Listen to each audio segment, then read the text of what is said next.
যুবক যখন সিজদায় যায়, আহা, যুবক তো জানে না, ও তো জানে আমার ছলায় জমিন কাঁপে, ও তো জানে আমার ছলায় এলাকা কাঁপে।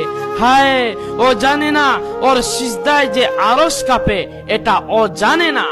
যদি জানতো তো এলাকা কাঁপাইতো না, যদি জানতো তো জমিন কাঁপাইতো না, ও সিজদা দিতে থাকতো আর আরশকে কাঁপাইতে থাকতো।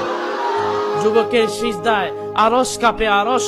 যুবক যখন সিজদায় গিয়ে সিজদায় পড়ে তো আল্লাহ ফেরেশতা নাইলে এই হাদিস কোনদিন আসতো না।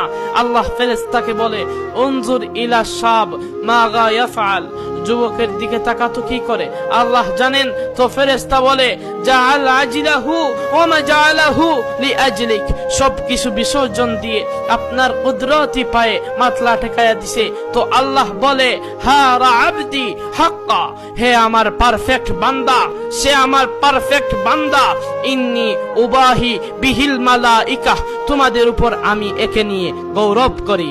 যখন সিজদায় চিৎকার দেয় সুবহানা রাব্বিয়াল আ'লা, আল্লাহ বলে, সাব্বাহতানি সাব্বাহতুক, তুই আমাকে পবিত্র বললি, যা তুইও পবিত্র, তোর গুনাহ মাফ। সিজদা থেকে ওঠার আগেই গুনাহ মাফ।